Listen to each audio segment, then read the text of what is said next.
இந்த மாதம் கர்த்தர் நமக்கு கொடுத்த வாக்குத்தத்தத்தை மறுபடியும் உங்க கூட இன்னும் ஆழமாக கொஞ்சம் பேச கர்த்தர் நமக்கு கிருபை செய்வாராக. இந்த நவம்பர் மாதம் இந்த முதல் வாரத்தில் 2ஆம் நாளிலே கர்த்தர் நம்மை அவருடைய சமூகத்தில் உட்கார வைத்து மறுபடியும் கர்த்தருடைய வார்த்தையை நம்ம கேட்க போகிறோம். ஆதியாகமத்தின் புஸ்தகம் 12ஆம் அதிகாரம் 2ஆம் வசனம் இப்படி சொல்லுது, நான் உன்னை பெரிய ஜாதியாக்கி உன்னை ஆசீர்வதித்து உன் பேரை பெருமைப்படுத்துவேன், நீ ஆசீர்வாதமாய் இருப்பாய். சத்துருவாகிய பிசாசானவன் எப்பொழுதுமே நம்முடைய பேரில் இருக்கிற அந்த வாசனையை அவன் கெடுக்க முயற்சிப்பான். சிலருடைய பெயரை நமக்கு சொன்னாலே அவர்களுடைய கடந்த கால வாழ்க்கை தான் நமக்கு ஞாபகம் வரும். சிலருடைய பேரை நம்ம சொன்னாலே அவங்க செய்த நற்கிரிகளை விட அவங்க செஞ்ச சில சகிக்க முடியாத அப்படிப்பட்ட காரியங்கள் தான் நம்முடைய நினைவுக்கு வரும். ஏன்னா சத்துரு மிகவும் அழுத்தி வைக்கிற விஷயமே இந்த பேரை கெடுக்கிற வேலையே சத்துரு தான் செய்வான். ஆமென். அதை பல விதங்களில் சத்துரு என்ன செய்வானா, ஏதோ ஒரு வகையில் உங்களை பற்றி 4 பேர் தப்பாக பேசி பேசி பேசி பேசி என்ன செய்வான் அப்படின்னா உங்கள் பேரை டேமேஜ் பண்ணுற வேலை தான் அவன் வேலையே. ஆமென். ஏன் அப்படின்னா தேவன் அந்த பேரில் ஒரு அபிஷேகத்தை கர்த்தர் வச்சிருப்பார். அந்த பேரில் கர்த்தர் ஒரு தெய்வீக திட்டத்தை கர்த்தர் வச்சிருப்பார். அதற்கு எதிர்முகமாக எப்போதுமே சத்துரு அந்த பேரை கேட்டாலே ஒரு விதமான என்ன சொல்றது, ஒரு விதமான ஒரு அலட்சியம் நமக்கு வரும் அப்படின்ற மாதிரி தான் நமக்கு தோணும்.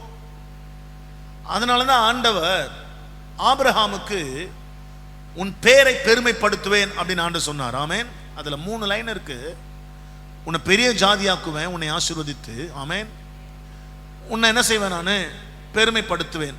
இந்த 3த்தையும் சேர்த்தான் சொல்றாரு, நீ ஆசீர்வாதமாக இருப்பாய் அப்படின்னா இந்த 3 ஆசீர்வாதங்களும் உன் மேலே இருக்கும். இப்படி நீ ஆசீர்வதிக்கப்பட்டு இருப்ப அப்படின்றத கர்த்தர் ஆபிரகாமுக்கு சொல்லுகிறார். ஆனால் நடுவில் பைபிள் சொல்லுது, கடைசியில் சொல்லுது, உன் பேரை நான் என்ன செய்வேன், நான் பெருமைப்படுத்துவேன். ஆமென். உன் பேரை கேட்டா என்ன கெட்டது சிலருக்கு தோணுச்சோ எனக்கு தெரியாது. ஆனா இனி உன் பேரை கேட்டா ஒரு மகிமை தெரியும். உன் பேரை கேட்டாலே, ஆமென், ஒரு காலத்தில் யோசேப்பை பத்தி கேட்டாங்க அப்படின்னாலே பரவலா பேசப்பட்ட விஷயமே, அவர் செக்ஷுவல் அபியூஸ்ல என்ன செஞ்சிருக்கிறாரு, அவர் சிக்கி இருக்கிறார். ஆமென். ஒரு கெட்ட ஒரு வழக்கு அவர் மேல இருக்கு. அதனால அந்த எகிப்தில் இருக்கிற எல்லாரும் ஜோசப் அப்படின்னாலே அவங்களுக்கெல்லாம் முதல்ல நினைவு வருவது அவன் எபிரேயன் என்பதை விட மாறாக, ஆமென், ஒரு தப்பான ஒரு கேஸ்ல இருக்கிறார் அப்படின்றது தான் அவர் பேர் மேல வரும் பாரு. ஆனா காலப்போக்கில் தேவன் அதே அந்த யோசேப்பை கர்த்தர் உயர்த்தி ஆசீர்வதித்த போது ஜனங்கள் எல்லாரும் மறக்கிற அளவுக்கு கர்த்தர் யோசேப்பினுடைய பேரை கர்த்தர் உயர்த்தினார். ஆமென். ஹல்லேலூயா. சிலருடைய குடும்பங்கள் மேல சில கெட்ட பெயர் இருக்கும் பாருங்களேன். அந்த கெட்ட பெயர் அந்த அப்பா மேல இருக்கும், அடுத்தது இந்த பிள்ளைங்க மேல வரும், அடுத்தது அடுத்த தலைமுறை மேல வரும். அப்படியே அந்த பேர் அந்த கெட்ட பெயர் என்ன மாறிட்டே இருக்கும், அது போகவே போகாது. ஆனால் ஆண்டவருடைய ஆசீர்வாதம் வரும்போது அதை ஜனங்களை மறக்கிற அளவுக்கு கர்த்தர் செய்வார் அவர். இன்னைக்கு காலையில உங்களை பார்த்து கர்த்தர் சொல்ற வார்த்தை, உன் குடும்பத்தின் மேல உன் மேல இருக்கிற அந்த அவப்பெயரை நான் மாற்றி உன் குடும்பத்திற்கு கனத்தை கொடுக்கிற அளவுக்கு உன் பேர்ல என் மகிமை நான் வைப்பேன். ஹல்லேலூயா. Praise the Lord. இந்த 1ஆம் வசனம் வாசிக்கும் போது பைபிள் சொல்லுது, கர்த்தர் ஆபிராமை நோக்கி தான் சொல்லுது. ஆமென். கர்த்தர் ஆபிராமை நோக்கி. நீங்க 17ஆம் அதிகாரம் வாரம் வரைக்குமே இந்த ஆபிரகாமை கர்த்தர் ஆபிராம் என்று தான் சொல்லுவார் அவர். இந்த ஆபிராம் உடைய அர்த்தமே என்னன்னு கேட்டீங்கன்னாக்கா, என் தந்தை உயர்ந்தவர் அப்படின்னு அர்த்தம். மை ஃபாதர் இஸ் எக்ஸால்டட், என் தந்தை உயர்ந்தவர் அப்படின்னா அவரை நம்ம கூப்பிடுறோம்னு வச்சுன்னா ஆபிராம் அப்படின்னு கூட என்ன தெரியுமா அர்த்தம், உன்னுடைய தகப்பனார் உயர்ந்தவர், உங்க அப்பா பெரிய ஆளு அப்படின்னு அவங்க அப்பாவை தான் பேச வச்சாரே தவிர ஆபிரகாமுக்கு எந்த விதத்திலும் பிரயோஜனமாகவே இல்லை. நல்ல கேள்வி. சிலருடைய பெயர் அது மற்றவர்களுக்கு ஆசீர்வாதமாக இருக்கும், அது தனக்கு ஆசீர்வாதமாகவே இருக்காது. ஆமென். அது அப்படி போல இந்த ஆபிராம் அப்படின்னா என்ன அர்த்தம் தெரியுமா, என் தந்தை உயர்ந்தவர். ஆபிராமுடைய தந்தை தேராகு நம்ம எல்லாருக்குமே தெரியும். இந்த தேராக பத்தி நம்ம பார்க்கும்போது, இந்த தேராகு அப்படின்னாலே என்ன தெரியுமா அர்த்தம்? வண்டரர், அலைந்து திரிபவன் என்ற அர்த்தம். ஹல்லேலூயா. அலைஞ்சு திரிகிறவங்க என்னைக்கும் வாழ்க்கையில நல்ல பேர் எடுத்ததா கிடையவே கிடையாது. பைபிள் சொல்லுது, ஏசா அவன் வனசஞ்சாரியாய் இருந்தான். அப்படின்னு என்ன தெரியுமா அர்த்தம்? அவர் எப்போதுமே காட்டுக்கு போய் வேட்டையாடக்கூடியவர். அவர் வீட்டில எல்லாம் அவர் இருக்கவே மாட்டார். ஆனா பைபிள் சொல்லுது, யாக்கோபு கூடாரவாசியா இருந்தான். யாக்கோபு எப்படி இருந்தாரு? கூடாரவாசியா இருந்தார். அவர் கூடாரத்தில் இருந்தார். அவர் ஆமென். அவர் கூடாரத்தில் இருந்ததுனால கர்த்தர் அவரை ஆசீர்வதித்தார். அவர் எனக்கு அன்பான தேவஜனமே நல்லா கேளுங்க. இந்த ஆபிராம் பேர் இருக்கிற வரைக்கும் இவருக்கு ஆசீர்வாதமாவே எந்த சூழ்நிலையும் இவருக்கு சாதகமாகவே இல்லை. ஹல்லேலூயா, பிரைஸ் தி லார்ட்.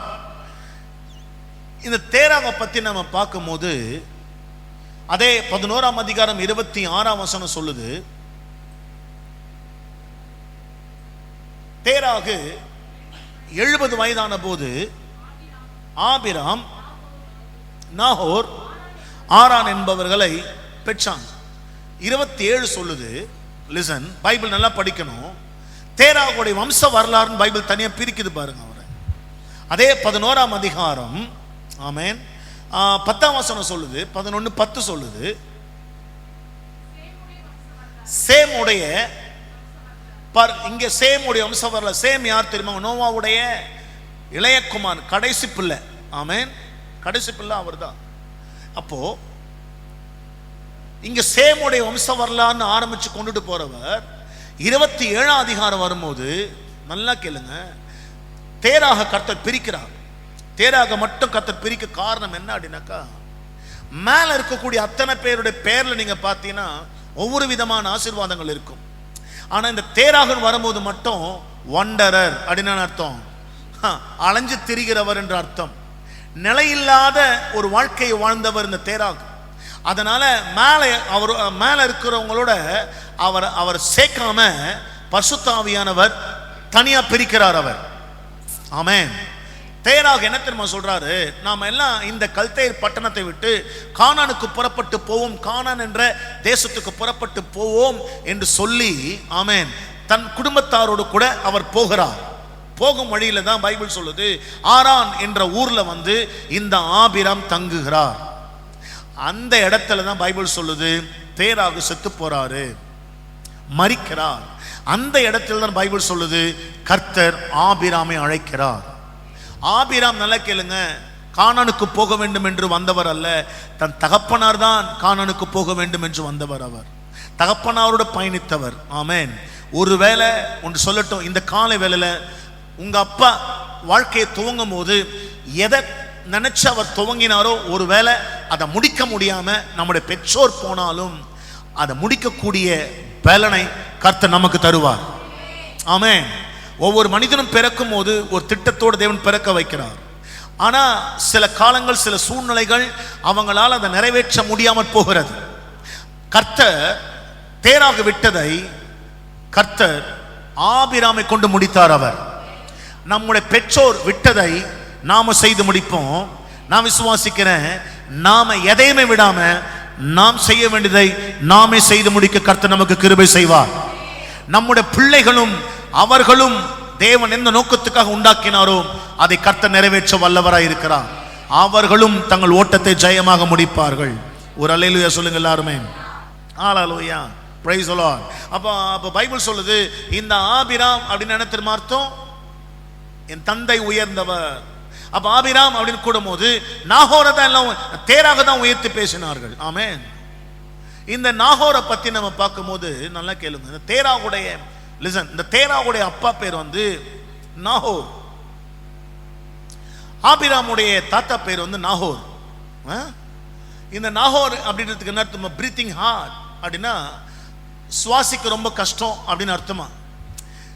கொஞ்சம் கொஞ்சமா நாளுக்கு நாள் நம்ம வீக்கம் காணக்கூடாது, இறங்கக்கூடாது. நம்முடைய ஆவிக்குரிய வாழ்க்கையில் ஒரு முதிர்ச்சி இருந்துட்டே இருக்கணும். மேல இருந்து ஆரம்பிச்ச பேர்ல ஒவ்வொரு அதை பார்த்தா நமக்கு நேரம் ஆயிடும்.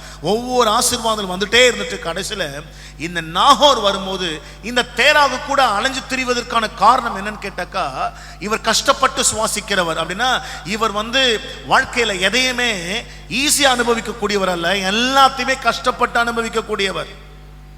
அவர் பிறந்த போது அந்த பிள்ளைக்கு பேர் வைக்கும் போது நல்லா அவருக்கு தெரியும், பேர் இதுதான் வைக்க போறோம், தேராகுன்னு பேர் வச்சார் அவர். அப்படின்னு என்ன அர்த்தம்? நான் சரியில்லை, நான் சரியில்லாததால எப்படி அந்த பிள்ளை கஷ்டப்பட தான் போகுது அப்படின்னு. ஒரு பெற்றோர் தன் நிலையில் இல்லாத போது பிள்ளைங்க கஷ்டப்படதாங்க செய்யும். ஒரு பெற்றோர் தான் இருக்க வேண்டிய நிலையில் இருந்தாலே அந்த பிள்ளைகள் ஆசீர்வாதமாக இருப்பாங்க. ஏன்னா அந்த பெற்றோர் தன் பிள்ளையை நடத்த வேண்டிய விதத்தில் நடத்தும் போது அந்த பிள்ளைகள் எதிர்காலத்தில் கர்த்தருடைய ஆசீர்வாதத்தை அனுபவிப்பார்கள். பெற்றோர் தான் காரணம். ஆமென். சோ பெற்றோர் நம்ம சரியா இருக்கும் போது நம்ம பிள்ளைகள் கர்த்தருடைய ஆசீர்வாதங்களை காண்பார்கள். ஒரு அல்லேலூயா சொல்லுங்க எல்லாருமே. ஹல்லேலூயா. ஆதியாகமத்தின் புஸ்தகம் 17ஆம் அதிகாரத்தில் வாசிக்கும் போது 1ஆம் வசனம் 2ஆம் வசனத்தை வாசிக்கும் போது தேவன் சொல்லுகிறார், ஆபிராமே, ஆமென், வாசிக்க பார்க்கலாம். ஆபிராம் 99 வயதான போது கர்த்தர் ஆபிராமுக்கு தரிசனமாகி, கேளுங்க, ஆபிரகாமுக்கு தரிசனமாகவில்லை, ஆபிராமுக்கு தரிசனமாகி சொல்லுகிறார், நான் சர்வ வல்லமை உள்ள தேவன், நான் சர்வ வல்லமை உள்ள தேவன், நீ எனக்கும் நடந்து கொண்டு உத்தமனாயிரு. ஆமென். உங்க அப்பா சரியா நடக்கல, உங்க தாத்தா சரியா நடக்கல, ஆனா நீ எனக்கு முன்னாடி ஒழுங்கா நில்லுனார். ஆமென். உங்க அப்பா திரிஞ்சுட்டே இருந்தார், அவரு அங்க இங்க ஓடி அலசடிப்பட்டார், ஆனா நீ அலசடிப்படாம ஒரே இடத்துல எனக்கு முன்னாடி நீ நின்னாலே. இந்த நல்லா கேளுங்களேன், இந்த ஆபிராமுடைய பெற்றோர் தான் அந்த தேராக என்ன பண்ணாங்கன்னா சிலையை செஞ்சு வித்தவங்க எல்லாருமே. ஆனா சிலை வழிபாடு நம்முடைய ஆராதனையில் இல்லவே இல்லை. ஏன் இவங்க அலைஞ்சு திரிஞ்சாங்கன்னா, தேவனை ஆராதிக்க வேண்டிய விதத்தில் ஆராதிக்கல அப்படின்னாலே ஒரு அலைச்சல் இருந்துட்டே இருக்கும் பாருங்க. நாம எல்லாரும் அலைச்சல் பட வேண்டியவன் அல்ல, சமாதானமா இளைப்பாறுதல் உள்ள. அதனாலதான் சங்கீதக்காரன் இப்படி சொல்றாரு, கர்த்தர் என் மேய்ப்பராய் இருக்கிறார், நான் தாழ்ச்சி அடையேன், அவர் என்னை புல்லுள்ள இடங்களில் மேய்த்து அமர்ந்த தண்ணீர் அண்டையில் என்னை கொண்டு போய் விடுகிறார். ஆனா அதே தாவீது சொல்றாரு, கர்த்தாவே நீர் என் அலைச்சல்களை அறிந்திருக்கிறீர் அப்படின்றார். ஏன் அந்த அலைச்சல் அப்படின்னா, கொஞ்சம் அவர் ஆண்டவர் விட்டு வெளியே போன போது அவர் வாழ்க்கையில் நிறைய அலைச்சல்களை பார்த்தார் அவர். நம்ம எல்லாருமே ஆசீர்வதிக்கப்படணும், ஆசீர்வாதத்தை பெற்றுக்கொள்ளணும், அலைச்சலினால் அல்ல, இளைப்பாறுதல் சமாதானத்தோட கூட. ஒரு மெய்ப்பன் நமக்கு இருக்கிறார், அந்த மெய்ப்பன் நம்முடைய தேவைகளை சந்திக்க அவர் வல்லவராய் இருக்கிறார். அவர் நம்மை ஆச்சரியமாய் நடத்துவார். அவர், நான் உனக்கும் எனக்கும் நடுவாக என் உடன்படிக்கை ஏற்படுத்தி உன்னை மிகவும் என்ன செய்வேன், நான் திரளாய் பெருக பண்ணுவேன். அப்பொழுது ஆபிராம் முகங்குப்புற விழுந்து வணங்கினான். தேவன் ஆபிராமோடு பேசி, நான் உன்னோட பண்ணுகிற என் உடன்படிக்கை என்னவென்றால், நீ திரளான ஜாதிகளுக்கு தகப்பனாவாய். லிசன் லிசன், நீ திரளான ஜாதிகளுக்கு தகப்பனாவாய். இனி உன் பேர் ஆபிராம். இனி உங்க அப்பாவை நீ அட்ரஸ் பண்ணாம உன்னை எல்லாரும் அட்ரஸ் பண்ற அளவுக்கு உன் பேர்ல நான் கணத்தை வைப்பேன் நான். ஆமென். நமக்கு இன்ஃப்ளூயன்ஸ் எல்லாமே நிறைய தேவைப்படுதுங்க. சிலர் பேரை யூஸ் பண்ணி நம்ம என்ன செய்வோம், நம்ம வாழ்க்கையில முன்னேறுவது நம்முடைய வழக்கம். அதிலும் நம்முடைய அப்பா கொஞ்சம் வெயிட்டா இருந்தா எல்லாமே அப்பா வச்சு சாதிக்கலாம் நினைக்கிற பிள்ளைங்களா இருக்கும். இல்ல, நீங்க யாருமே அப்பாவுடைய நிழல்ல இல்லாம நீங்க எல்லாருமே உங்க நிழல்ல நீங்களே முன்னேறுகிற அந்த கிருபை கர்த்தர் தரணும். என் பிள்ளைங்க 2 பிள்ளைங்க இருக்கிறாங்க, அந்த 2 பிள்ளைங்களுமே என் நேமை யூஸ் பண்ணாமலே தேவனை சார்ந்தவங்க நின்று தேவனே இந்த பிள்ளைங்களை கர்த்தர் உயர்த்தணும். ஹல்லேலூயா. ஒரு பாஸ்ட் பிள்ளைன்றதுனால, ஒரு இன்ஃப்ளூயன்ஸ் இருக்குன்றதுனால ஊழியத்தில் வளர்ச்சி காண முடியாது.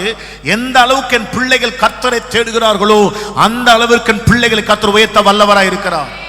பெற்றோருடைய உதவியும் தயவும் இல்லாமல், ஆமென், அதுக்குன்னா அவங்களை எதிர்த்து பேசி உன் தயவு இல்லாம நான் வாழ்வேன், நீ இல்லைன்னா கூட நான் இருப்பேன், அந்த பேச்சு நம்ம பேசாம, தலகன பேச்சு நம்ம பேசவே கூடாது. ஒரு அல்லேலூயா சொல்லுங்க எல்லாரும். எவ்வளவு வயசானாலும் அவங்களுக்கு முன்பாக கொஞ்சம் அடங்கி தாழ்மையா இருந்து பார், கர்த்தரை உயர்த்துவார். ஒரு அல்லேலூயா சொல்லிடுங்க எல்லாருமே. ஹல்லேலூயா. ஆமென். கர்த்தர் பெரியவர். பெற்றோருக்கு முன்பாக உங்களை நீங்க தாழ்த்தும் போது கர்த்தரே உயர்த்துவார். ஒரு அல்லேலூயா சொல்லுங்க எல்லாருமே. இன்ஃப்ளூயன்ஸ் இல்லாமலே உங்களை கர்த்தர் ஆசீர்வதிப்பார். உங்க அப்பா அம்மாவுடைய தயவு இல்லாமலேயே உங்களை கர்த்தர் ஆசீர்வதிப்பார். இதுவரைக்கும் ஆபிராம் எங்க அப்பா பெரிய ஆளுன்னு சொன்னவனை கர்த்தர் மாத்தாரு. இனி அப்படி சொல்லக்கூடாது. உங்க அப்பா வாழ்ந்த வாழ்க்கையின் முறையே தப்பு. அவர் ஆரம்பிச்சதை முடிக்கவே இல்லை. அதனால நீ என்ன செய்யக்கூடாது, இனி உன் பேர் ஆபிராம் இருக்கக்கூடாது, உன்னை ஆபிரகாம் அப்படின்னா மாத்திர. ஆபிரகாம் அப்படின்னாலே நீ திரளான ஜாதிகளுக்கு தகப்பனாவாய். ஆண்டவர் சொன்னார், இனி உன் பேரை உலகமெங்கும் இருக்கிற எல்லா ஜாதிகளும் சொல்லும். இப்போ நத்தன்யாகு பேசின, பெஞ்சமின் நத்தன்யாகு இஸ்ரவேலுடைய பிரைம் மினிஸ்டர் பேசும்போது, அவர் முதல்ல தன் உரையை ஆரம்பிக்கும் போதே இந்த காசா பகுதியில் இருக்கக்கூடிய யுத்தத்தை முடிக்க பிரசிடென்ட் இவங்கெல்லாம் இருக்கும் போது, நம்ம ட்ரம்ப் இவங்கெல்லாம் நிற்கும் போது, அதெல்லாம் பார்த்தீங்களா? எங்க பார்த்துருப்பேன். ட்ரம்ப் மற்றும் ஐரோப்பிய நாடுகள் தலைவருக்கும் பெஞ்சமின் நெத்தன்யாகு இஸ்ரவேல் பிரைம் மினிஸ்டர் எழுந்து பேசும்போது சொன்னாரு, we are the generation of father of Abraham அப்படின்னார். வாவ், ஆபிரகாமுடைய பேர் அவர் சொன்னார். அவர் இன்னைக்கும் தேராகுடைய பேர் யாருக்குமே தெரியாது. தேராக யாரும் சொல்லவே மாட்டாங்க.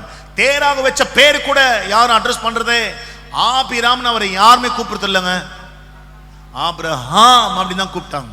இன்னைக்கு நம்ம எல்லாரும் நம்முடைய தகப்பனாகிய விசுவாச தகப்பனாகிய ஆபிரகாம் சொல்ற அளவுக்கு தான் கர்த்தர் ஆபிரகாமை உயர்த்தினார். உங்க 2 கையை உயர்த்தும், அதே போல உங்க பேர்ல ஒரு கணத்தை கர்த்தர் வைப்பாருங்க. உங்க பேர்ல ஒரு ஆசீர்வாதத்தை கர்த்தர் வைப்பாருங்க. உங்க பேரை எந்த அளவுக்கு சாத்தான் டேமேஜ் பண்ண நினைச்சானோ அந்த அளவுக்கு நம்ம பேரை கர்த்தர் உயர்த்துவார். அவர் இல்லாததையும் பொல்லாததையும் சொல்லி நம்ம பேர்ல ஒரு வெட்கத்தையும் அவமானத்தையும் வைக்க நினைக்கிற சத்துருக்களுக்கு முன்பாக நம்முடைய பேரை, நம்ம குடும்ப பேரை கர்த்தர் உயர்த்தி ஆசீர்வதிப்பார். அவர் you shall be blessed. நல்ல பலத்த ஒரு ஆமென், ஹalleluya. இனி உன் பேர் ஆபிராம் எனப்படாமல் ஆபிரகாம் எனப்படுவாய் என்று சொல்லி 6ஆம் வசனம் சொல்லுது, உன்னை மிகவும் அதிகமாய். பார்த்தீங்களா, ஆபிரகாம் வந்த உடனே ஆண்டு சொல்றாரு, உன்னை மிகவும் அதிகமாய் மல்டிப்ளை பண்ணுவேன்றாரு, உன்னிலே ஜாதிகளை உண்டாக்குவேன் என்றார் அவர். அப்படின்னு என்னங்க அர்த்தம்? பைபிள் சொல்லுது, உன்னிலிருந்து ராஜாக்கள் தோன்றுவார்கள். அப்படின்னா உன் மூலமாய் அநேக ஜாதிகள் ரட்சிக்கப்படுவார்கள். ஹalleluya. நியூ டெஸ்டமெண்ட்டுக்கு வரும்போது மத்தேயு 1:1 சொல்லும் போது ஆபிரகாமின் தேவன், ஒரு அலையில சொல்லுங்க எல்லாரும், அப்படிதானே பைபிள் சொல்லுது. பைபிள் என்னங்க சொல்லுது? ஆபிரகாம், ஆபிரகாம், தாவீது, இயேசு கிறிஸ்து. நியூ டெஸ்டமெண்ட் ஆரம்பிக்கும் போது பைபிள் வேற யார் பேரையும் சொல்லலைங்க. ஈசாக்கு பேர் கூட சொல்லல, ஆனா தாவீது பேர் வந்துச்சு பாருங்க. ஆமென். தாவீது செஞ்ச தப்ப உலகம் மறக்கிற அளவுக்கு கர்த்தர் தாவீதை வச்சார். அவர் இன்னொன்னு பெஞ்சமின் பேசும்போது இன்னொரு வார்த்தை சொன்னாரு, we are ruled, we are reigned by the kings of David, Solomon, etc etc. Our David பேரை சொன்னார். அவர் எத்தனையோ 2000 வருஷம் போச்சுங்க, ஆனா 2000 வருஷம் கழிச்சு ஆபிரகாம் பேரை சொன்னாரு, தாவீதின் பேரை சொன்னாரு. அவங்க நேம்ல ஒரு பிளஸிங்க கர்த்தர் வச்சார். அவர் இன்னைக்கு ஆண்டவர் உங்க பேர் மேல இருக்கிற அந்த களங்கத்தை கர்த்தர் எடுத்துட்டு உங்க பேர் மேல கர்த்தர் ஒரு அபிஷேகத்தையும் ஒரு ஆசீர்வாதத்தை கர்த்தர் வைப்பாரு. உங்க பேர் அநேகருக்கு ஆசீர்வாதத்தை கொண்டு வரும். உங்க மூலம் அநேகர் ஆசீர்வதிக்கப்படுவார்கள். அல்லேலூயா சொல்லுங்க எல்லாருமே. ஒருவேளை உங்க அப்பா அம்மா உங்களுக்கு பிரயோஜனம் இல்லாம ஆசீர்வாதமாக இல்லாம இருந்தாலும் இன்னைக்கு கர்த்தர் சொல்றாரு, அவங்கள விட உன் பேரை நான் உயர்த்தி நான் ஆசீர்வதிப்பேன். நான் உன் பேரை சொல்லுங்க, உன் பேரை பக்கத்துல சொல்லுங்க, உன் பேரை கர்த்தர் பெருமைப்படுத்துவாரு. நிச்சயமா, நிச்சயமாகவே உங்க பேரை கர்த்தர் கனம் பண்ணுவார். அவர் உங்க பேரை கேட்டாலே பழசெல்லாம் மறந்து ஒரு புதிய காரியத்தை நினைக்கிற அளவுக்கு உங்க பேர்ல கர்த்தருடைய ஆசீர்வாதம் இருக்கும். பயப்படாதீங்க. ஹalleluya. அந்த உடன்படிக்கை எப்படி பண்ணுவேன் அப்படின்னு சொன்னா 10ஆம் வசனம் சொல்லும் போது சொல்லுது, எனக்கும் உங்களுக்கும் உனக்கு பின்வரும் உன் சந்ததிக்கும் நடுவே உண்டாகிறதும் நீங்கள் கை கொள்ள வேண்டியதுமான உடன்படிக்கை என்னவென்றால், உங்களுக்குள் பிறக்கும் சகல ஆண் பிள்ளைகள் என்ன செய்யணும்? விருத்த சேதனம் பண்ணப்பட வேண்டும். நம்ம எல்லாருக்குமே தெரியும். ஆமென். முஸ்லிம்ஸ் அதை செய்வாங்க, எல்லாருமே சுனத் கல்யாணம் பண்ணுவாங்க எல்லாருமே. அதை எல்லாருமே யூதர்கள் இன்றைக்கும் அதை செஞ்சுட்டு வராங்க. அப்படி பண்ணாதான் அவங்களுக்கு உடன்படிக்கையின் கீழ் யெகோவா தெய்வத்தினுடைய எல்லா ஆசீர்வாதங்களும் அவர்களுக்கு கிடைக்கும். அப்படி இல்லை அப்படின்னா அது அந்த ஆசீர்வாதம் அவங்களுக்கு இல்லை அப்படின்னு என்னாகமத்தின் புஸ்தகம் 10ஆம் அதிகாரம் வரும்பொழுது ஆண்டவர் பாருங்க மாத்துறாரு. என்ன மாத்துறாரு அப்படின்னா, உபாகமம் 10:16, நீங்கள் இனி உங்கள் பிடரையை கடினப்படுத்தாமல் உங்கள் இருதயத்தின் நுனித்தோல் என்ன செய்யுங்கள். ஆண்டவர் வெளிப்பிரகாரமா இருக்கக்கூடிய ஒரு மாற்றத்தை விரும்புகிறவர் அல்ல. தேவன் இருதயபூர்வமான ஒரு மாற்றத்தை தான் தேவன் விரும்புகிறார். அவர் சேஞ்ச் அவுட்வர்ட்ல இருக்க கூடாதுங்க, சேஞ்ச் இன்வர்ட்ல தான் நமக்கு இருக்கணும். எந்த அளவுக்கு உள்ளுக்குள் இருதயத்தின் மாற்றம் வருகிறதோ அந்த அளவுக்கு வெளியில வாழ்க்கை மாறி இருக்கும். வெளியில வெறும் மாற்றத்தை காட்டுகிறவர்கள் உள்ள மாற்றம் இருக்காது. உள்ள மாற்றம் மாறி இருக்கும் போது வெளியில் அதனுடைய விளைவுகளை நாம் பார்க்க முடியும். உண்மையான இருதயத்தை தேவன் பார்க்கிறார். ஒரு அல்லேலூயா சொல்லுங்க எல்லாருமே. அப்ப ஆண்டவர் இங்க சொல்ல வர காரியம், உங்கள் இருதயத்தை என்ன செய்யுங்க, உங்க மாம்சத்தினுடைய நுனித்தோலை விருத்த சேதனம் பண்ணுவதனால் அல்ல, மாற வேண்டியது உன் இருதயத்தின் நுனித்தோலை விருத்த சேதனம் பண்ண வேண்டும். உன் இருதயத்தை நல்லா வச்சுக்கொண்டார். உன் இருதயத்துல கசப்பும் ஆமென் வைராக்கியமும் சண்டைகளும் போராமைகளும் எரிச்சலும் இருக்கக்கூடிய இருதயமாக நம்முடைய இருதயம் இருக்கக்கூடாது. மாறாக நம்முடைய இருதயம் விருத்த சேதனம் அடைந்து இருதயம் கர்த்தருக்கு முன்பாக செம்மையானதா இருக்க வேண்டும். Keep your heart clean. Amen. உம்முடைய நல்ல ஆவியை என் இருதயத்தில் வையும் என்று தாவீது சொல்லுகிறார். ஏனா தேவன் முகத்தை பார்க்கிறவர் அல்ல, இருதயத்தை பார்க்கிறவர். God sees your heart. If heart is wrong, everything is wrong. உங்க இருதயம் செம்மையா இருக்கணும், நல்லா இருக்கணும். உங்க இருதயம் கெட்டு போன இருதயமா இருக்கவே கூடாது. ஹல்லேலூயா. ரோமருக்கு எழுதின நிருபம் 2ஆம் அதிகாரம் 28-29 வாசிக்கும் போது பைபிள் சொல்லுது, ஆதலால் புறம்பாக யூதனானவன் ஆமென் மாம்சத்துல பண்ற விருத்த சேதனம் அல்ல. புறம்பா நம்ம என்ன, அதாவது வெளி தோற்றத்துல நம்ம என்ன காட்டுறோம் அதெல்லாம் பைபிள் ஏற்றுக்கொள்ளாது. பைபிள் சொல்லுது புறம்பாக மாம்சத்தில் செய்யப்படும் விருத்த சேதனம் அல்ல. அடுத்த வாசம், உள்ளத்திலே யூதனானவனே. யூதன் உள்ளத்திலே யூதனானவனே. ஆண்டவர் அப்ப என்னங்க சொல்ல வர, யூதர்கள் அவர்கள் அல்ல, யூதர்கள் இங்க உட்கார்ந்து இருக்கிற நாம தான் உண்மையான யூதர்கள். ஜூயிஷ் ஆமென். அவங்க வெளிப்பிரகார மாம்சத்தின்படி இருக்கிறவர்கள். நம்ம பைபிள் தெளிவா சொல்லுது, இருதயத்தில் உண்டாகும் விருத்த சேதனம்.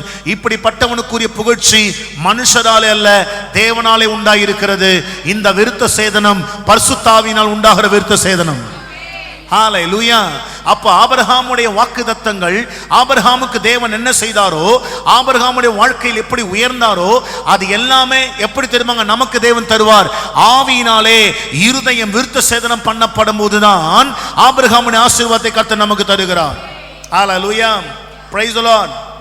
வாசிக்கும் போது ரோமாபுரிக்கு அதிலே 4ஆம் அதிகாரம் 12-13 வரைக்கும் வாசிக்கும் போது, ரோமர் 4:12-13 விருத்த சேதனத்தை பெற்றவர்களாய் மாத்திரமல்ல, நம்முடைய தகப்பனாகிய ஆபிரகாம் விருத்த சேதனம் இல்லாத காலத்தில் அடைந்த விசுவாசமாகிய அடிச்சுவடுகளில் நடக்கிறவர்களுமாய் இருக்கிறவர்களுக்கு தகப்பனாய் இருக்கும்படி அந்த அடையாளத்தை பெற்றான்.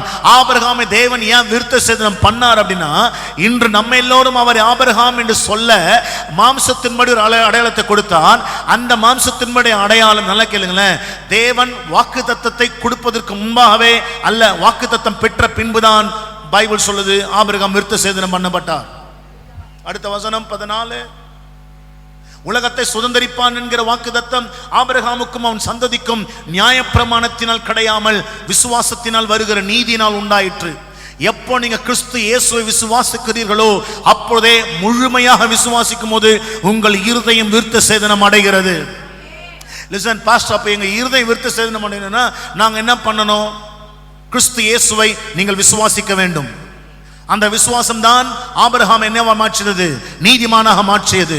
அதே விசுவாசம் தான் என் இருதயத்தை என்ன செய்ய விருத்த சேதனம் அடைந்து என்னை தேவனுக்கு முன்பாக நீதிமான நிற்க வைக்கிறது. அல்லேலூயா, ஹல்லேலூயா. பைபிள் சொல்றது நியாயப்பிரமாணத்தை சார்ந்தவர்கள் சுதந்திரவாளிகளானால் விசுவாசம் என்ன செய்யும்? 16ஆம் வசனம் சொல்றது 16-17, ஆதலால் சுதந்திரமானது கிருபையினால் உண்டாகிறதா இருக்கும்படிக்கு அது விசுவாசத்தினாலே வருகிறது. நியாயப்பிரமாணத்தை சார்ந்தவர்களாகிய சந்ததியாருக்கு மாத்திரமல்ல நம்ம எல்லோருக்கும் தகப்பனாகிய ஆபிரகாம். அதான் ஜாதிகளுக்கு நான் உன்னை தகப்பனா மாத்துவேன். அவர் வெறும் இஸ்ரவேல் என்ற இந்த யூதர்களுக்கு மாத்திரம் நீ தகப்பனா இருக்க முடியாது, உன்னை ஜாதிகளுக்கு தகப்பனா மாற்றுவேன் அப்படின்னு கிறிஸ்து இயேசு விசுவாசிக்கிற எல்லோருக்குமே அந்த ஆபிரகாமை மாற்றி கர்த்தர் ஆசீர்வதிச்சார். அவர் what a good God. ஆபிரகாமுக்கு நல்ல பேரே இல்லைங்க. ஒரு அல்லேலூயா சொல்லுங்க எல்லாருமே. மனைவியே ஒரு சகோதரின்னு சொன்னவர் அவர். ஹல்லேலூயா. ஏனான்றது அவர் தான் பொருந்தும் போல. மனைவி என்ன பண்ண, 2 முறை 2 ராஜா கிட்ட கிட்னாப் பண்றாங்க. ஒன்னு கேசூரின் ராஜா, இன்னொன்னு எகிப்தின் ராஜா. இவங்க 2 பேருமே சாராளை கிட்னாப் பண்றாங்க. 65 வயசுல ஒன்று, 90 வயசுல ஒன்று. ஒரு அழிலே சொல்லுங்க எல்லாருமே. Oh what a beautiful lady இல்ல. 65 வயசுல கிட்னாப் பண்ற அளவுக்கு. ரோட்ல பொண்ணுங்க நடந்து போகும்போது கிட்னாப் பண்றவனு பாக்குறேன், வேணாடா நல்லா. அது வயசு 21 தான் இருக்கும். உட்றா வண்டியை, சும்மா போன விட போயிடலாம், எதையும் கிட்னாப் பண்ணக்கூடாதுன்றான். இப்போ லேடிஸ் கிட்னாப் நடக்கிறதே இல்லை, ரொம்ப முடிஞ்சு போச்சு எல்லாம். ஆனா ஒரு ராஜா தூக்குறாருன்னா அது சும்மா வாங்க இருக்கும். அது இவர் ஊருக்குள்ள நுழையும் போதே சொல்லிடுறாரு, அம்மா தயவுசெய்து உன்னை தங்கச்சின்னு மட்டும் சொல்லு அப்படின்றார். அந்த அம்மா என்ன பண்ணுது, இவர் எங்க அண்ணா அப்படி சொல்லுது. அந்த ராஜா என்ன பண்றாரு, தூக்குறார். ஹல்லேலூயா. அந்த ராஜா நைட்ல என்ன பண்றாரு, அவரு சாராளி நிமித்தம் நீ செத்தாய் என்றார்.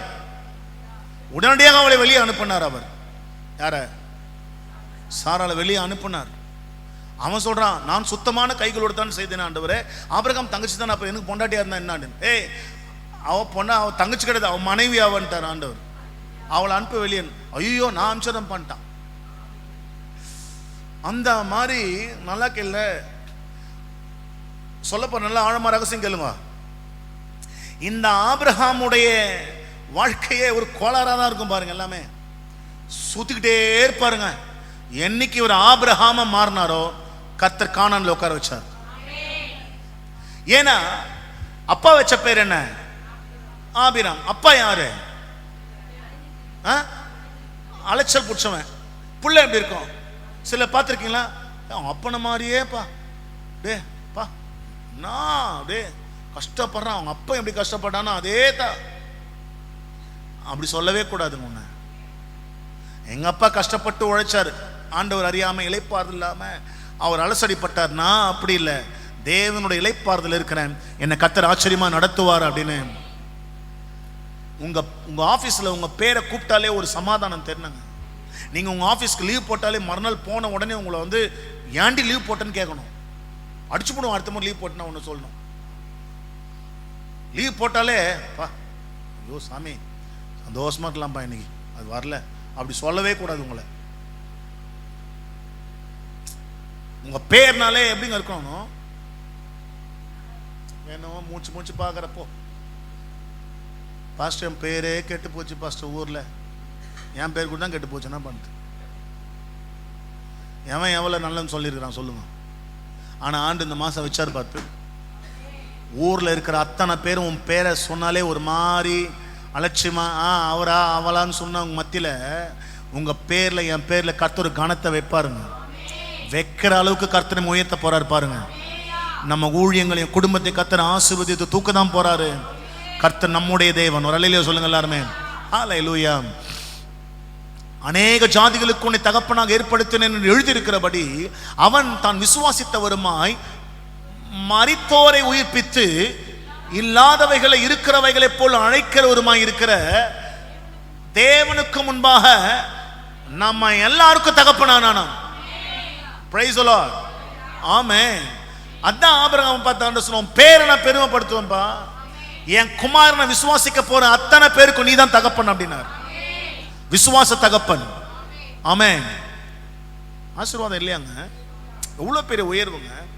கர்த்தர் மட்டும் கண்டுக்கல அப்படின்னா ஆபிராம் செத்து போயிருப்பார் அப்படியே. ஹல்லேலூயா. God is good. கலாத்தியர் 3:6-9 வரைக்கும் பார்க்கும்போது அப்படியே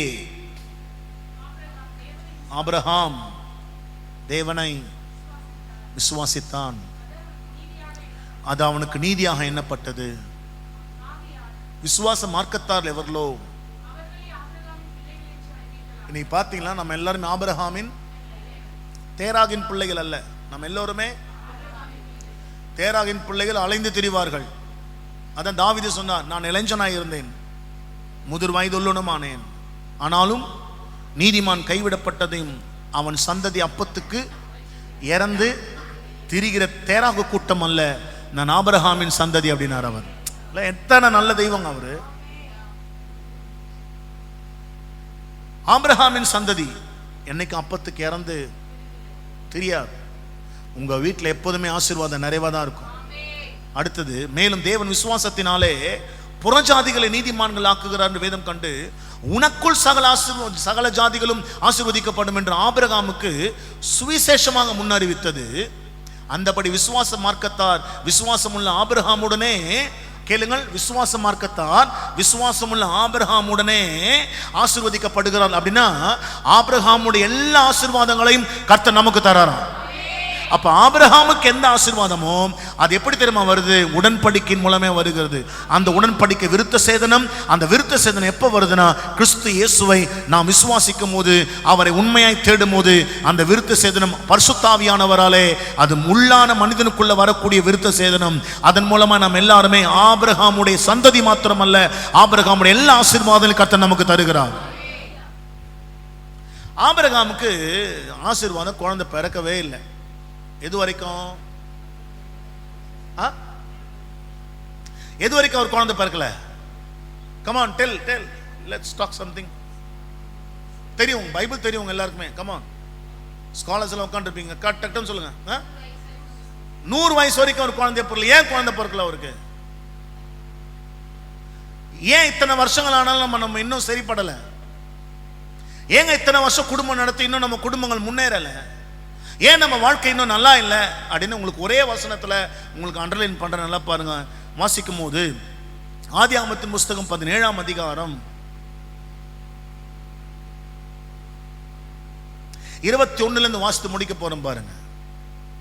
வருகிற வருஷத்தில் குறித்த காலத்தில் சாராள் உனக்கு பெறப்போகிற ஈசா கூட நான் என் உடன்படிக்கை ஏற்படுத்துவேன். அதே உடன்படிக்கை தான் விருத்த சேதனம். அவன் தேவன் ஆபிரகாமோடு பேசி முடிந்த பின்பு அவர் அவனை விட்டு, நம்ம அப்படி கிடையவே கிடையாது, நம்ம எழுந்து போயினே இருப்போம் இல்லை?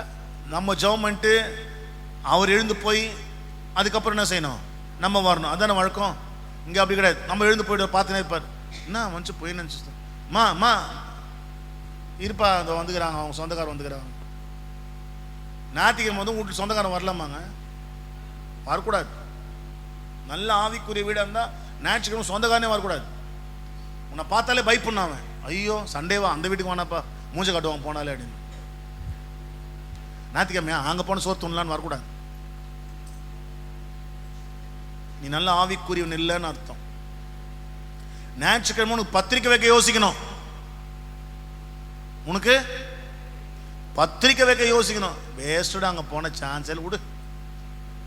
ஃபோன் பண்ணி சொல்லலாம், எப்படி நீ வரமாட்டேடி, நானா சொல்லிடுறேன் பையனுக்கு கல்யாணம், நீ அப்புறமா வந்து பாரு. அதுவே உனக்கு அட்வைஸ் பண்ணும். அதுவே ஃபர்ஸ்ட் அதுவே வந்துடும். அது சோறுனாலே ஃபர்ஸ்ட் வந்துடும். அப்படியா? சோறுனா நம்மால் முன்னாடி நின்றுக்கிறான் ஃபர்ஸ்ட் லைன்ல. அண்ணன் இன்னொன்று தாழ்மையான அண்ணன் சொல்ற, நல்லா கேட்டுக்கோங்க. நான் யாரையும் குறை சொல்ல, அன்பா சொல்றேன், கேட்டுக்கோங்க. இந்த பிரியாணி அரிசி இருக்குல்ல, அது என்ன அரிசி? அது பாஸ்மதி. அது நிறைய சாப்பிடாதீங்க, சுகர் டயபெட்டிக் சீக்கிரம் வந்துடும். சரியா? பார்த்து அது நிறைய சாப்பிடாதீங்க, அது உடல் நலத்துக்கு கேடு. அதை விட பிரியாணி சாப்பிடுங்க. வீட்டு அரிசியில் என்ன பண்ணுங்க? செஞ்சு சாப்பிடுங்க. எவ்வளோ வேணா சாப்பிடுங்க, எவ்வளோ வேணா சாப்பிடுங்க. டெய்லி பிரியாணி செஞ்சு சாப்பிடு. ஆனால் பாஸ்மதி என்ன பண்ணுங்க? குறைச்சிருங்க. ஏன்னா நம்ம ஊரில் இப்போ பிரியாணினால என்ன ஆயிடுச்சு? இப்போ பாஸ்மதி தான் ஆயிடுச்சு இப்போ. அதனால இப்போ எங்கே போனாலும் பாஸ்மதி தான். நீங்களும் அந்த பாஸ்மதி ரைஸில் வீட்டில் செஞ்சு சாப்பிட்டு உங்கள் உடலை விஷத்தை ஏற்றாதீங்க, விட்டுருங்க. ஆமேன். வீட்டில் அரிசியில் சாப்பிடுங்க. அங்கே போனால் என்ன பண்ணுங்க? கல்யாணத்துக்கு போனால் ஃபர்ஸ்ட் பிளேட்டில் எழுந்துருங்க. தேவன் ஆபிரகாமோடு பேசி முடிந்த பின்பு அவர் அவனை விட்டு எழுந்தள்ளினார். ஆபிரகாம் தன் குமாரனாக இஸ்மவேலையும், ஆனால் இன்னைக்கு இஸ்மவேலோட சந்ததி, முஸ்லீம் சந்ததி இன்னைக்கும் அதை பண்ணிட்டு இருப்பாங்க. தன் பணத்திற்கு கொண்ட அனைவருமாகி தன் வீட்டில் உள்ள ஆண் பிள்ளைகள் எல்லாரையும் சேர்த்து தேவன் தனக்கு சொன்னபடி அவர்கள் நுனித்தோலின் மாம்சத்தை அந்நாளிலே விருத்த சேதனம் பண்ணினார். ஆபிரகாமுடைய நுனித்தோலின் மாம்சம் விருத்த சேதனம் பண்ணப்படும் போது அவன் 99 வயசா இருந்தான். ஆபிரகாமுக்கு சக்தி இருக்கு குழந்தை பெற்றெடுக்க, சாராளுக்கு சக்தி கிடையாது. ஆகாருக்கு சக்தி இருக்கு, ஆபிரகாமுக்கு சக்தி இருக்கு. ஆனா வாக்குத்தத்தம் நிறைவேறணும்னா நல்லா கேட்டுக்கோங்க, ஆவியானவரால் செய்யப்படுகிற விருத்த சேதனம் பண்ணப்பட்டால் தான் வாக்குத்தத்தம் நிறைவேறும். வாக்குத்தத்தங்கள் நல்லா கேளுங்க, தேவனுடைய வாக்குத்தத்தங்கள் அது ஆவியானவரால் செய்யப்படுகிற விருத்த சேதனத்தினாலே மட்டுமே வாக்குத்தத்தம் நிறைவேறும். இங்க பைபிள் சொல்லு 99 வயதான போது ஆபிரகாம் விருத்த சேதனம் பண்ணப்பட்டான். 100வது வயதுல கர்த்தர் ஆபிரகாமுக்கு ஒரு ஆண் பிள்ளையை கர்த்தர் கையில கொடுத்தார். வாக்குத்தத்தம் எப்ப தெரியுமா நிறைவேறுச்சு? ஆபிரகாமுக்கே அந்த உடன்படிக்கையின் கீழ் விருத்த சேதனம் என்ற அந்த உடன்படிக்கையின் கீழ் வந்ததினால தான் வாக்குத்தத்தம் நிறைவேறுச்சு.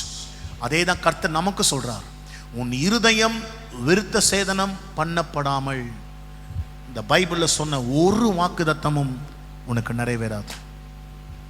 அந்த விருத்த சேதனம் அது கையினால் மாம்சத்தில் செய்யப்படுகிறது அல்ல, பரிசுத்த ஆவியானவரால் இருதயத்தில் செய்யப்படுகிற விருத்த சேதனம். அந்த விருத்த சேதனம் வந்தால் நல்லா கேட்கணுங்க, தேவன் உன் மூலமாக மகிமைப்படுவார். அவர் அப்போது சாராளுக்கு 90 வயசு. ஒரு அல்லேலூயா சொல்லுங்க எல்லாருமே. 90 years. பைபிள் சொல்லுது 90 வயதில் பால் கொடுக்க கூடுமோ அப்படின்னு எல்லாம் நினைச்சாங்களாம். 90 வயசுல சாராளம் என்ன செஞ்சிட்டாங்க? கருவாயிட்டாங்க. ஆமென். கரு உண்டாயிடுச்சு அந்த அம்மாவுக்கு 90 வயசுல. அந்த 5, 6, 7, 8 90 வயசு பாட்டிங்க. அவங்கள பொறுத்த வரைக்கும் நான் சொல்லுவேன், அவங்க வயசு ஏறல, அவங்களுக்கு வயசு இறங்கிட்டே தான் இருந்தது. ஏன்னா தன் கணவரை அவங்க என்னங்க சொன்னாங்க? ஆண்டவன்மாரே. ஏன்னா பேதுரு இப்படி எழுதும் போது எழுதுறாரு, நம்முடைய முற்பிதாக்கள் பரிசுத்தவான்கள் எப்படி கூப்பிட்டு கனம் பண்ணாங்கன்னா ஆண்டவன்மாரே. அப்படி கூப்பிட்டாங்கன்னா அவர் அப்படி நடந்தார்னு அர்த்தம். நீ நடக்காமலாம் உன் பொண்டாட்டி உன்னை அப்படி கூட மாட்டா. டேன்னு உன்னை கூப்பிட்ற அளவுக்கு அசிங்கமா நடந்துக்க கூடாது ஆம்பளைங்க. டேன்னு உன்னை கூப்பிட்டால்னா நீ செத்துடணும். நல்ல ஆம்பளையா இருந்தீனா.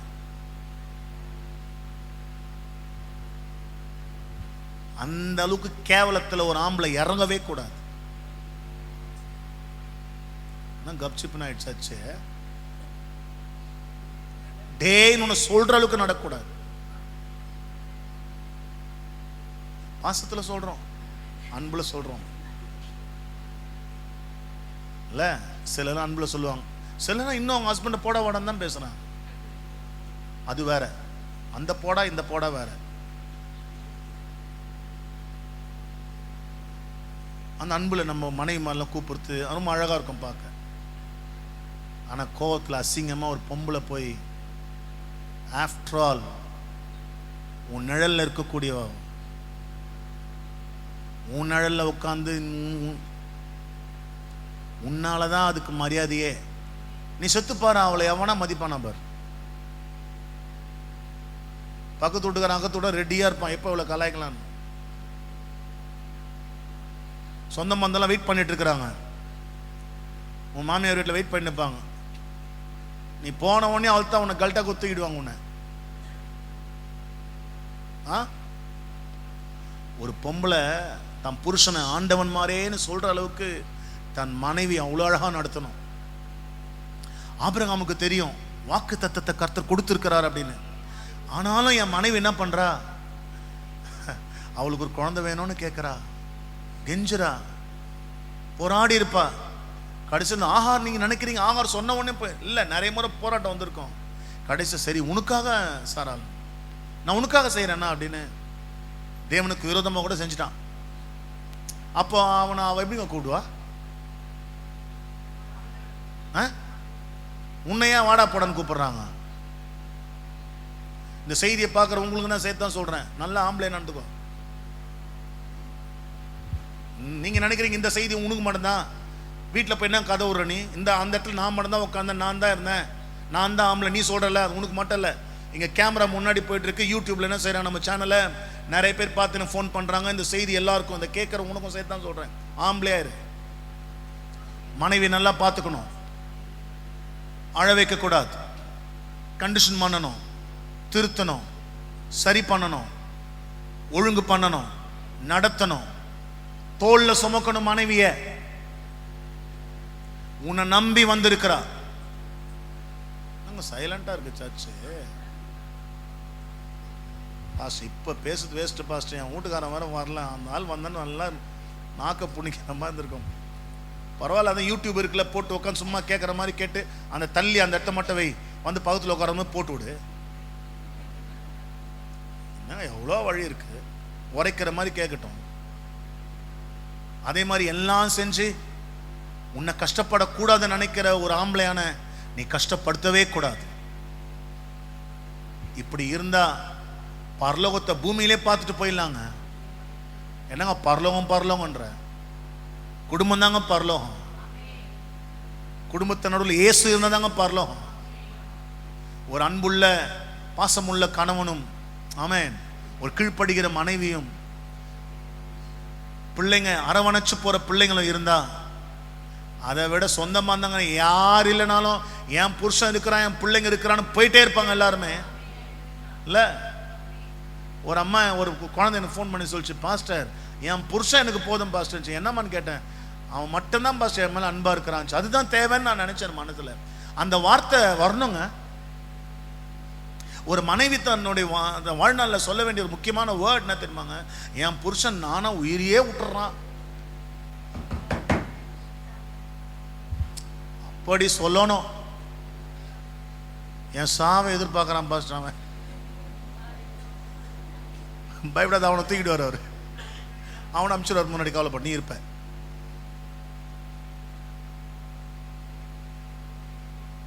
ஒரு நல்ல ஒரு குடும்பம், ஆபிரகாமுடைய குடும்பம், ஆண்டவன் மாரே அப்படின்னு கூப்பிட்டாங்க. 90 வயசுல அந்த பாட்டிமா நடந்து வருதுங்க. இல்ல பாட்டி கிடையாது, ஷீஸ் யங். பாத்தீங்களா? எப்ப திரும்ப வாக்குத்தத்தை நிறைவேறிச்சு? விருத்த சேதனம். அதேதான் உங்களுக்கு ஆண்டு சொல்றார். பரிசுத்த ஆவியானவரால் உண்டாகிற விருத்த சேதனம் தான். வாக்கு தத்தங்கள் நிறைய கேட்டு வாங்கிக்கிறீங்க, நல்லா கேட்டுக்கோங்க. ஆவியானவரால் உங்க இருதயம் விருத்த சேதனம் பண்ணப்பட்டிருக்கான்னு பாரு. அப்படி இருதயம் விருத்த சேதனம் பண்ணப்படலை அப்படின்னா இன்னைக்கு இப்போ கேளு, உன் இருதயத்தை கர்த்தர் விருத்த சேதனம் பண்ணுவார். வாக்கு தத்தங்கள் இந்த வருஷமே கர்த்தர் நிறைவேற்றுவார். நம்ம எல்லாரும் எழுந்து நின்று ஆண்டவர் சமூகத்தில் ஹல்லேலூயா, பிரைஸ் தி லார்ட். கலேசியன்ஸ் 3:16 நம்ம வாசிக்கும் போது, ஆபிரகாமுக்கும் அவனுடைய சந்ததிக்கும் வாக்குத்தத்தங்கள் பண்ணப்பட்டன. அப்போ யாரெல்லாம் ஆவியினால விருத்த சேதனம் பண்ணப்படுகிறார்களோ அவங்க சந்ததிக்கு கர்த்தர் ஆசீர்வாதம் கொடுப்பார். பெற்றோராகிய நாம் நம்முடைய இருதயத்தை விருத்த சேதனம் பண்ணும்போது, சொல்லட்டுமாங்க ஒரு வார்த்தை, உங்க சந்ததி மேல கர்த்தருடைய ஆசீர்வாதம் இருக்கும். அதிலே 29ஆம் வசனம் சொல்லுது, 29, நீங்கள் கிறிஸ்துவினுடையவர்களானால் ஆபிரகாமின் சந்ததியாராயும் வாக்கு தத்தத்தின்படி சுதந்திரராயும் இருக்கிறீர்கள். ஒரு அல்லேலூயா சொல்லுங்க எல்லாருமே. அப்ப ஆபிரகாமுடைய சந்ததினா அது விசுவாசம். என்ன விசுவாசம்? கிறிஸ்துவின் மேல் உள்ள அந்த விசுவாசம் தான் இருதயத்தை விருத்த சேதனம் பண்ணும். ஆபிரகாமுடைய பேர்ல ஒரு கனத்தை, ஒரு மகிமை, ஒரு மகத்துவத்தை கர்த்தர் வைத்து ஆபிராம் என்ற அதை மறக்க செய்து கர்த்தர் ஆபிரகாமை கர்த்தர் ஆசீர்வதித்தார். கடைசியில் ஆபிரகாமுடைய சந்ததியில் கிறிஸ்து இயேசு இந்த பூமிக்கு வந்தார். சொன்னார், ஆபிரகாமுடைய சந்ததியில் கிறிஸ்து வந்தார். இன்னைக்கு கிறிஸ்து வந்ததால கிறிஸ்துவினுடைய சந்ததியில நாம் இருக்கிறோம். கிறிஸ்துவினுடைய சந்ததியானால் ஆபிரகாமுடைய ஆசீர்வாதத்தை கர்த்தர் நமக்கு தருவார். எப்படி ஆபிரகாமுடைய பேரை புதிய ஏற்பாட்டு வரை கொண்டு வந்தாரோ, உன்னையும் காலாகாலங்களுக்கு உன் பேர்ல கர்த்தர் ஒரு கணத்தை வைப்பார். கண்ணை மூடி ஆண்டவர் சமூகத்தில், ஆண்டவரே உங்கள் இருதயம் என் விருத்த சேதனம் பண்ணுங்கப்பான்னு சொல்லுங்க எல்லாருமே. எங்கள் இருதயத்தை விருத்த சேதனம் பண்ணுங்க ஆண்டவரே.